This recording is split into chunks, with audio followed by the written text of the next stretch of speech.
para a gente entender o trabalhar de Deus, vamos ler lá em Joel capítulo 3. Um dia eu estava em casa, eu era novo convertido, eu devia ter um mês, creio eu, de convertido, tinha acabado de decidir pelo Senhor Jesus, eu era muito novo, e Deus falou assim para mim: leia o livro de Joel. Irmãos, eu nem sabia que na Bíblia havia um livro com esse nome Joel. Eu pensei, esse é o nome de uma pessoa. Falou: leia o livro Joel, porque eu estou voltando.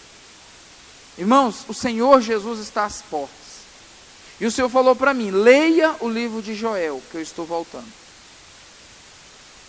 Agora, lá no capítulo 3, do versículo 9, vamos ler até o 14, diz assim: proclamai isto entre os gentios. Tem outras versões que falam as nações. Preparai a guerra, ou seja, prepare-se para a guerra. Suscitai os fortes. Tem versões que falam despertem os fortes. Chegue-se, suba todos os homens de guerra. Forjai espadas das vossas enxadas, lanças das vossas foices. Digo fraco, eu sou forte. Ajuntai-vos e vinde todos os gentios, as nações em redor. Congregai-vos, ó Senhor, faze descer ali os seus fortes. Suscitem os gentios, ou seja, suscitem as nações, e subam ao vale de Josafá, pois ali me assentarei para julgar os gentios, ou as nações, em redor. Lançai a foice, porque já está madura a seara. Vinde, descei, porque o lugar está cheio, e os vasos dos lagares transbordam, porque a sua malícia é grande. Multidões e multidões no vale da decisão, porque o dia do Senhor está perto, no vale da decisão. Irmãos, o vale da decisão é um lugar, um campo de batalha, um campo de guerra, que nós não temos como sair. E eu quero dizer nesta noite que não existe um terreno neutro, não existe um campo neutro, onde nós possamos ali falar: não, eu não vou participar. Irmãos, não tem jeito. A Bíblia conta a história de Josafá, que ele era um rei, um homem de Deus, de referência e caráter, e ele estava numa situação que se levantaram dois povos, o povo de Amon e o povo de Moabe. São dois povos que vieram de Ló, de fruto de uma perversão sexual, ou seja, ele iria colidir, ele querendo ou não, escolhendo ou não, contra duas nações que traziam o mal. Hoje de manhã, quando nós estávamos ministrando, nós falamos sobre que há alguns anos nós temos mapeado Vicente Pires. E uma das coisas mais terríveis que entrou em Vicente Pires é o espírito de religiosidade. O espírito de religiosidade, muitas vezes, ele é conhecido como Jezabel. O espírito, às vezes, que ele entra para perseguir os profetas. Ele entra para tornar aquilo que é quente frio, para disfarçar ao que é verdadeiro. E nesses últimos dias, nós temos que nos envolver nessa guerra. Mas não de uma forma independente de Deus, mas dependente totalmente de Deus. Porque quando aquele povo ele foi afrontar o povo de Deus, a Bíblia fala que Josafá, ele foi jejuar e ele foi orar. E quando ele foi jejuar e orar, Deus falou com ele. Mas entre o momento que ele fica sabendo que Amon e Moabe vinha contra todo aquele povo de Deus, ele teve, irmãos, de se dispor a encontrar o Senhor. Quando nós lemos Romanos, o capítulo 1, parece que não tem nada a ver com o que eu vou dizer, mas eu quero que vocês abram bem os ouvidos, porque tem tudo a ver com o encerramento. Romanos capítulo 1, o apóstolo Paulo ele escreve, confrontando o orgulho de um povo que achava que sabia demais.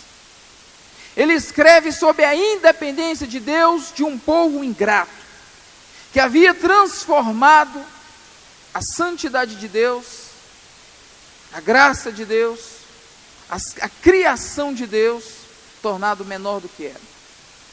Quando de alguma maneira, uma sociedade, um povo, uma nação, devido à inteligência, uma cultura, que eu vou chamar cultura grega, começa a andar independente de Deus, Deus muitas vezes permite que essa cultura, esse povo, ele venha a ser exposto a condições vergonhosas, pecaminosas, morais, financeiras, porque se perdem numa sabedoria humana. Os dias de hoje nós estamos sendo afligidos por uma sabedoria humana. Os argumentos, a linha do raciocínio, a lógica humana tem feito as pessoas distanciar de Deus. E o que aconteceu com Vicente Pires? Muitas vezes nós andamos, irmãos, não tem uma praça, não tem um banco, você não tem às vezes um caminho para pedestre andar, você só tem carro e carro. Um dia a gente estava evangelizando e eu falei, eu posso te falar de Jesus? Você tem 5 minutos? Não, eu estou com pressa. Eu falei, deve ser uma pessoa. Nós íamos de outra, eu posso falar? Não, eu estou com pressa. Ninguém tem mais tempo para observar o semelhante, para se relacionar. Irmãos, quando o Senhor Jesus veio, Ele nos ligou a Deus para nos relacionarmos com Deus, com o Pai. Mas Ele também nos ligou um ao outro para que nós pudéssemos nos relacionar uns com os outros. É a restauração, né? Horizontal e vertical. E a palavra de Deus, ela coloca de uma forma bem simples, que Paulo, ele confrontou aquela independência dos romanos. Porque Roma invadiu a Grécia e absorveu a cultura grega. E eles estavam vivendo uma cultura que não era deles.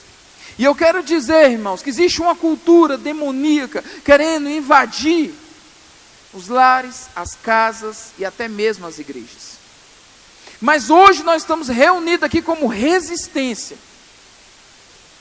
para justamente, de mãos dadas, usar a maior arma de guerra que Deus deixou para nós como igreja, chamada adoração. Por quê? A adoração estabelece reino. Toda vez que nós adoramos a Deus, ao Senhor, ou melhor, nós adoramos ao Pai, o reino de Deus, ele é estabelecido. Nas nossas vidas, na nossa casa, na igreja que nós congregamos, no trabalho, onde quer que seja. Porque quando nós adoramos, nós atraímos a presença de Deus.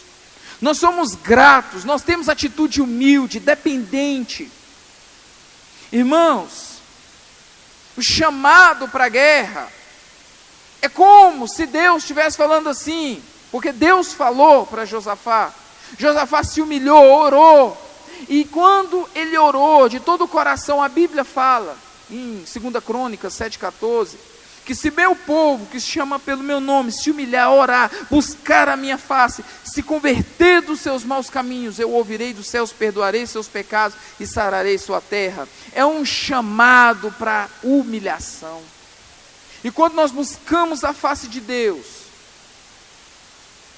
Deus vem curar nossa terra. Essa terra precisa ser curada. Essa terra que nós vemos, ela precisa de Jesus. E a palavra de Deus é essa luz que vem trazer. E eu quero contar uma coisa que aconteceu. Havia na linhagem de Asaf, ele foi, vou falar assim com as minhas próprias palavras, o ministro de louvor da época de Davi. Nem Salomão liberou Asaf depois de jubilado. Tinha mais de 50 anos de trabalho, falou, você vai continuar servindo. E Asaf tinha uma linhagem. Eu tentei contar, não sei se era tataravô, tataraneto. E acho que a 4ª linhagem abaixo de Asaf foi tomado pelo Espírito Santo, na época do rei Josafá, e ele profetizou assim, assim diz o Senhor: nesta guerra não tereis que pelejar. Quem vai guerrear? A Bíblia fala assim, sou eu. Deus falou, quem vai guerrear nessa guerra sou eu. Irmãos, e quando o Senhor fala conosco, Ele nos dá uma palavra, Ele se posiciona, os milagres começam a acontecer. Por isso nós temos que crer nos profetas do Senhor. Desde de manhã Deus trouxe palavras proféticas, palavras de vida. Deus estava falando que esse dia de hoje, ele já estava na eternidade. Houve atos proféticos em relação à identidade da igreja. Irmãos, todas as orações construídas, elas foram baseadas no reino. Justiça, paz e gozo no Espírito Santo. E também na linguagem do reino, que é fé, esperança e amor. Tudo aquilo que é vinculado ao reino foi estabelecido neste lugar. Quando nós cremos na palavra profética, é quando nós estamos confiando em Deus. E quando nós compreendemos que a guerra, nós não vamos guerrear, mas é Deus quem vai guerrear, existe aí, irmãos, 90% do caminho andado. Como assim? Irmãos, você sabe o que nós fizemos hoje? Nós descansamos, nós adoramos, nós guerreamos com aquilo que a gente sabe fazer de melhor. Nós adoramos. E quando o Senhor Jesus fala assim, meu Pai trabalha até agora, quer dizer que quem guerreia é Deus. Irmãos, você nunca vai ver um mosquito pousar numa chama acesa. A Bíblia fala assim, sujeitai, pois a Deus, resistir ao diabo e ele fugirá de vós.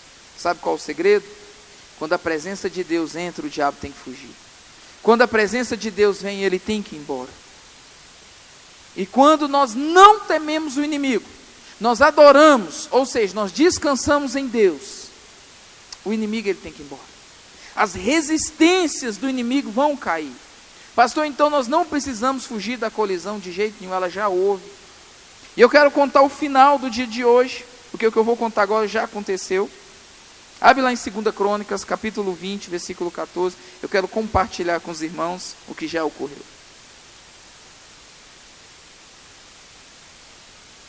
Durante o dia, nós adorávamos.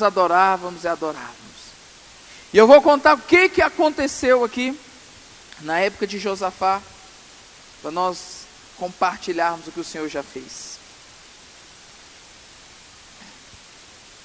2 Crônicas 20, a partir do versículo 21, falei 14, mas 21, e diz assim, e aconselhou-se com o povo e ordenou cantores para o Senhor que louvassem, observe esse nome, Majestade Santa. Aí eu falei, eu descobri agora, onde Josafá, ele foi para a guerra, e viu um inimigo, uma multidão muito grande, e eu imagino os levitas, Majestade Santa. Quanto estão discernindo já o mistério? Irmãos, o povo marchando para a guerra, cantando Majestade Santa. O povo indo para a batalha, o inimigo armado. E o povo de Deus adorando. O inimigo fortificado e o povo de Deus adorando. O inimigo entrincheirado e o povo de Deus adorando. O inimigo com acusações e o povo de Deus adorando. O inimigo de Deus ameaçando e o povo de Deus adorando. O inimigo de Deus tentando amedrontar e o povo de Deus adorando. Agora, irmãos, vamos continuar. Saindo diante dos armados. Algumas versões falam, o exército. Diz assim, dizendo, louvai ao Senhor e a sua benignidade dura para sempre. E quando começaram a cantar e dar louvores ao Senhor, a Bíblia fala assim, o Senhor pôs emboscada contra os filhos de Amon e Moabe, e as montanhas de Seir, que vieram contra Judá, e foram desbaratados. Porque os filhos de Amon e Moabe se levantaram contra os moradores da montanha de Seir, para os destruir e exterminar. E acabando eles com os moradores de Seir, ajuntaram uns aos outros para destruir-se. Deus começou a colocar um contra o outro.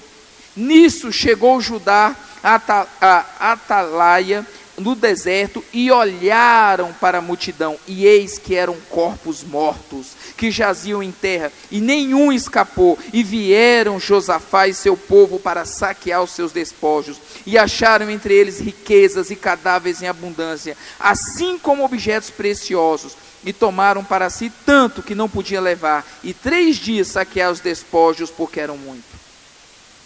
3 coisas que eu quero fechar, que nós vamos encerrar. Primeira coisa, quando nós louvamos a Deus, ou melhor, quando nós adoramos, Deus desbarata o inimigo. Deus destrói as estruturas, confunde, coloca eles para correr. Não importa o tamanho do inimigo, a quantidade, a acusação, a legalidade, você traz Deus. Deus encerra o assunto. Quantos estão compreendendo? que enquanto nós adorávamos, Deus trabalhou, Deus guerreou e venceu. Deus coloca emboscada para o inimigo. Irmão, o mar vermelho foi emboscada para Faraó. Josafá era emboscada para o inimigo, para que o diabo nunca mais venha tocar na igreja, mexer com você. Adore, porque nós adoramos. E a última coisa, recompensa. Várias vezes eu vi em pregação, nas construções de oração, nem olhos viram, nem ouvidos ouviram, e nem chegou ao coração do homem aquilo que Deus tem preparado para aqueles que o amam.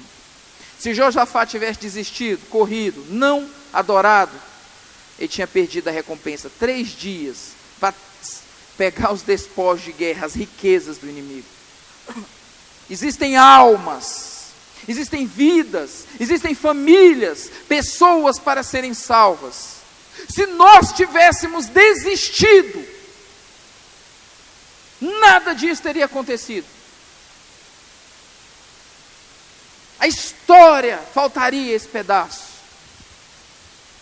Fala assim, olha, lá no céu a gente chegaria na eternidade, ó, ia ter um momento que vocês iam adorar. Ia ter um momento que vocês iam atrair a minha presença. Ia ter um momento que eu ia fazer na cidade, que eu ia resgatar, eu ia, mas vocês não foram mais para a honra e glória do Senhor. O Senhor nos ajudou até aqui. Nós não desistimos. Você não pode desistir do que Deus tem para você. Você não pode desistir do seu chamado. Nem eu e nem você temos escolha. Você acha, irmão, que Josafá podia falar, não, eu não vou lutar? Ele não tinha escolha. As colisões, o mal vai vir, o inimigo vem. O que nós temos que fazer, irmãos, é buscar ao Senhor e o adorar. E hoje nós adoramos a Deus, tendo ou não tendo escolha. Nós viemos até aqui. E eu tenho no meu coração de falar para os irmãos que foi cumprido. Diz que quando um servo terminava a obra, ele falava tetelestai. Significa totalmente cumprido. Daqui a pouquinho, quando os ministros cantarem a última música, nós podemos falar tetelestai. Nós concluiremos. Mas nós estamos, sabe, às portas, mas tem um cântico que nós temos que entregar ao Senhor. Tem um que nós não podemos deixar, que é chamar ele de majestade santa. Esse foi o cântico que Josafá foi cantando, irmão, para os inimigos serem desbaratados. O Senhor já desbaratou, ele já venceu, mas eu tenho no meu coração uma gratidão pelo meu Pai, pelo nosso Pai, o nosso Senhor e Deus, Criador do céu e da terra. E quando os irmãos, eles terminarem, nós vamos caminhar para a nossa conclusão da nossa obra. E eu quero que você fique de pé. E eu quero que você use a sua voz, a sua garganta, para declarar quem é Deus. Porque a última revelação é essa. Quando você fala quem Deus é, ele fala da sua identidade. Quando Pedro falou, tu és Cristo, Jesus falou sobre quem ele era, tu és Pedro. Quando nós declararmos a majestade santa, quem Deus é nas nossas vidas, Deus vai te revelar sobre você mesmo. Amém?